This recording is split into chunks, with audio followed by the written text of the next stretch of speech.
Hi అండి. అందరికీ నమస్కారం. Welcome to my channel. ఈ వీడియోలో ఏపీ ప్రభుత్వ ఉద్యోగి పదవి విరమణ పొందిన తర్వాత తనకు తానుగా ఈహెచ్ఎస్ హెల్త్ కార్డ్‌ను పొందడం ఎలా? పూర్తి గైడ్ గురించి వీడియోలో తెలుసుకుందాము. వీడియో అయితే ఎక్కడే గాని స్కిప్ చేయకుండా ఎండ్ వరకు చూసేయండి. అప్పుడే ఇన్ఫర్మేషన్ పూర్తిగా అర్థమవుతుంది. అలాగే వీడియో చూస్తున్న ప్రతి ఒక్కరూ లైక్ చేయండి ఫ్రెండ్స్. ఈ వీడియోని తోటి ఉద్యోగ పెన్షన్ మిత్రులతో అయితే షేర్ చేయండి. కొత్తగా మన ఛానల్ చూస్తున్నవారు ఇంకా ఎవరైనా సబ్స్క్రైబ్ చేసుకోకపోతే వెంటనే మన ఛానల్‌ని సబ్స్క్రైబ్ చేసుకోండి. సబ్స్క్రైబ్ చేసుకోవడం వల్ల నేను చేసే ప్రతి ఒక్క వీడియో మీ వరకు రీచ్ అవుతుంది. ఇక ఆలస్యం చేయకుండా వివరాల్లోకైతే వెళ్ళిపోదాము. ఫ్రెండ్స్ ఇక విషయానికొచ్చినట్లయితే మీరు సుదీర్ఘకాలం ప్రభుత్వానికి అందించిన సేవలకు ధన్యవాదాలు.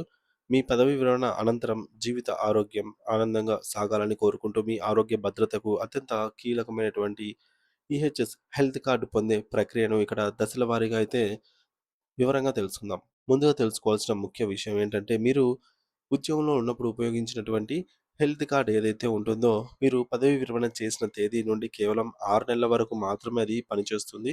ఆ తర్వాత అది చెల్లుబాటు అనేది కాదు. కాబట్టి ఆ గడువులోగా మీరు పెన్షనర్ హెల్త్ కార్డ్ కోసం తప్పనిసరిగా దరఖాస్తు అయితే చేసుకోవాల్సి ఉంటుంది.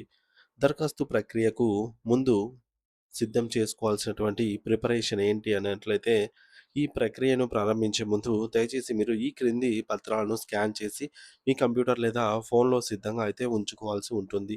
అవేంటంటే ముందుగా ఒకటవది పీపీఓ పెన్షన్ పేమెంట్ ఆర్డర్ అండి. ఏజీ ఆఫీస్ నుండి వచ్చిన మీ పీపీఓ పత్రాన్ని స్పష్టంగా స్కాన్ చేయాలి. రెండవది పాస్‌పోర్ట్ సైజ్ ఫోటోలు. మీ పాస్‌పోర్ట్ సైజ్ ఫోటో మీపై ఆధారపడి ఉన్న వారి భార్య లేదా భర్త పిల్లలు వీరందరి ఫోటోలు కూడా అవసరమవుతాయి. వీటన్నిటిని కూడా స్కాన్ చేసుకొని ఉండాలి. అలాగే మూడవది ఆధార్ కార్డులు. మీ ఆధార్ కార్డు, అలాగే మీపై ఆధారపడిన వారి ఆధార్ కార్డులన్నీ కూడా రెడీగా సిద్ధంగా ఉంచుకోవాలి. నాలుగవది వివరాలు. దరఖాస్తుదారు మరియు కుటుంబ సభ్యుల బ్లడ్ గ్రూప్ వివరాలను నోట్ చేసుకొనైతే ఉండండి. అంటే మీది, మీతో పాటు మీ కుటుంబ సభ్యులందరికీ కూడా బ్లడ్ టెస్ట్ బ్లడ్ గ్రూప్ ఏదైనా తెలిస్తే అది ఎంటర్ చేయాలి. లేదంటే టెస్ట్ చేయించుకొనైనా సరే మీరు ఇక్కడ బ్లడ్ గ్రూప్ వివరాలను ఇవ్వటము తప్పనిసరి అండి. ఇక గమనిక స్కాన్ చేసిన ప్రతి ఫైల్ సైజు తప్పనిసరిగా 200 కేబీ లోపే ఉండాలని చూసుకోండి. అవసరమైతే నెట్ సెంటర్‌కెళ్ళి సహాయంతో మీరు సైజ్ అయితే తగ్గించుకోవచ్చు. మరి ఇవన్నీ క్లియర్‌గా మనము చేసుకున్న తర్వాత, అందుబాటులో ఉంచుకున్న తర్వాత, ఇప్పుడు దరఖాస్తు ప్రక్రియ అండి. స్టెప్ బై స్టెప్ అయితే తెలుసుకుందాము. స్టెప్ 1 అంటే మొదటి దశలో మీ పాత ఉద్యోగి హెల్త్ కార్డ్‌ను రద్దు చేసుకోవాలండి. ఇది చాలా ముఖ్యమైన అడుగు. మీ పాత ఉద్యోగిగా ఉన్నప్పుడు ఏదైతే ఈహెచ్ఎస్ కార్డ్ ఉందో దాన్ని రద్దు చేయకుండా కొత్త పెన్షనర్ కార్డుకు దరఖాస్తు అయితే చేయలేరు. కాబట్టి స్టేజ్ 1లో మీ ఎంప్లాయీ హెల్త్ కార్డ్‌నైతే ఫస్ట్ రద్దు చేయించుకోవాల్సి ఉంటుంది.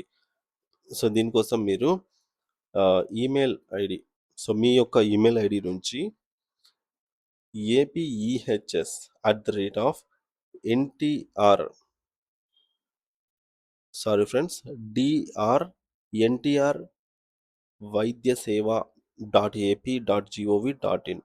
ఒకసారి ఇది మీరైతే క్లియర్‌గా చూసుకోండి. ఈ యొక్క ఈమెయిల్ ఐడీ అండి. ఇక్కడ లేకపోయినా మీరు ఒకవేళ అఫీషియల్ వెబ్‌సైట్‌లో చెక్ చేసినా ఇదే ఐడీ ఉంటుందన్నమాట. ఈ ఈమెయిల్ ఐడీకి మీ యొక్క పర్సనల్ ఈమెయిల్ ఐడీ నుంచి ఆహ్, సంబంధిత డాక్యుమెంట్స్‌ని మీరు సబ్మిట్ చేయాలి. ఎలాగా అంటే సబ్జెక్ట్‌లో మనకు ఈమెయిల్‌లో సబ్జెక్ట్ అనేది పైన కాలమ్‌లో ఉంటుంది. ఆ సబ్జెక్ట్ దగ్గర మీరు ఆహ్, request to deactivate employee health card for pensioner registration అని అయితే మీరు పెట్టండి సబ్జెక్ట్‌లో టైటిల్‌గా. మెయిన్‌లో నేను అని జెప్పేసి మీ పేరు, మీ యొక్క సీఎఫ్ఎంఎస్ ఐడీ, ఇటీవల పదవీ విరమణ చేశాను అంటూ పెన్షనర్ హెల్త్ కార్డ్ కోసం దరఖాస్తు చేసుకోవడానికి దయచేసి నా ఉద్యోగి యొక్క హెల్త్ కార్డును డీయాక్టివేట్ చేయగలరు అని తెలుగులో లేదా ఇంగ్లీష్‌లో మీకు గనక ఏ లాంగ్వేజ్‌లో అయినా సరే మీరు స్పష్టంగా ఈ విధంగా అయితే రాయండి. దాని కింద అటాచ్‌మెంట్స్‌లో లింక్ దగ్గర అటాచ్‌మెంట్ చేయాలి. ఏంటంటే మీ ఈమెయిల్ ఐడీకి మీ పీపీఓ, ఆధార్ కార్డ్ మరియు చివరి నెల లాస్ట్ డ్రాన్ పే స్లిప్ అండి. స్కాన్ చేసి ఆ కాపీలను మీరు ఈమెయిల్‌కి అటాచ్ చేసి, ఇదివరకు మనం చూస్తున్నటువంటి ఈ యొక్క ఏపీఈహెచ్ఎస్ అని చెప్పి ఈ ఈమెయిల్ ఐడికి పంపించాల్సి ఉంటుంది. సాధారణంగా 2-4 రోజుల్లో వారు మీ యొక్క పాత కార్డును డీయాక్టివేట్ చేసి, అంటే మనకు 48-78 అవర్స్ లోపల ఈ యొక్క రిజిస్టర్డ్ మొబైల్ నంబర్‌కు ఒక తాత్కాలిక పాస్వర్డ్‌నయితే పంపిస్తారనమాట. వీటితో మనకు ఎంప్లాయీ హెల్త్ కార్డ్ అనేది రద్దయినట్టే. ఇక స్టేజ్ 2లో ఈహెచ్ఎస్ వెబ్‌సైట్‌లో మీరు లాగిన్ అవ్వాల్సి ఉంటుంది. ఇక్కడ స్టేజ్ 2లో ఆహ్, ehs.ap.gov.in అనే వెబ్‌సైట్‌ను ఓపెన్ చేయండి. ఇక్కడ మీరు యూజర్ నేమ్‌గా మీ యొక్క సీఎఫ్ఎంఎస్ ఐడీ నంబర్‌కు ముందు పి అనే అక్షరాన్ని ఎంటర్ చేయండి. పి అంటే ఉదాహరణకు ఈ విధంగా సీఎఫ్ఎంఎస్ ఐడీ ఉన్నట్లయితే యూజర్ నేమ్ వచ్చేసి పి అని జత అవుతుంది. తర్వాత మిగతా సీఎఫ్ఎంఎస్ ఐడీ యూజర్ నేమ్ దగ్గర ఎంటర్ చేయాలి. పాస్వర్డ్ దగ్గర మీకు మెసేజ్ ద్వారా వచ్చిన పాస్వర్డ్‌ను లేదా మీ సీఎఫ్ఎంఎస్ ఐడీ ద్వారా పాస్వర్డ్‌గా అయితే ఎంటర్ చేసుకోగలరు. ఇక లాగిన్ టైప్ పెన్షనర్ అని సెలెక్ట్ చేసుకోండి. అంటే ఎవరు లాగిన్ అవుతున్నారని. ఇక క్రింద కనిపించే క్యాప్చా కోడ్‌ని ఎంటర్ చేసి లాగిన్ చేసిన తర్వాత మీరైతే మీ యొక్క పాస్వర్డ్‌ను చేంజ్ చేసుకోవచ్చని చెప్తుంది. ఎందుకంటే సీఎఫ్ఎంఎస్ ఐడీనే పాస్వర్డ్‌గా ఉండవచ్చు. లేదంటే ఏదైనా కోడ్‌గా పాస్వర్డ్ ఉండొచ్చు. దాన్ని మీరు మీకు కావాల్సిన పాస్వర్డ్ కింద మార్చుకోవచ్చు. ఇక స్టేజ్ 3లో దరఖాస్తు ఫామ్‌ను నింపాలి. లాగిన్ అయ్యాక ఎడమ వైపున ఉన్నటువంటి మెనూలో రిజిస్ట్రేషన్స్ అనే ఆప్షన్ అయితే ఉంటుంది. సో, ఇక్కడ లెఫ్ట్ సైడ్‌లో రిజిస్ట్రేషన్‌లోకెళ్తే మనకు initiate health card or view అప్లికేషన్‌పై క్లిక్ చేయండి. ఇక్కడ మీ ఆధార్ నంబర్ ఎంటర్ చేసి రిట్రైవ్ డీటెయిల్స్‌పై క్లిక్ చేయండి. మూడో స్టెప్‌లో మనకు అప్లికేషన్ ఫర్ పెన్షనర్ అనే ఫామ్ అనేది ఓపెన్ అవుతుంది. ఇందులో మనము స్టార్ మార్క్ ఉన్న ప్రతి ఒక్క వివరాన్ని కూడా ప్రతి ఒక్క బాక్స్‌లో కూడా ఎంటర్ చేయాల్సి ఉంటుందన్నమాట. ఖచ్చితమైన డీటెయిల్స్‌తో.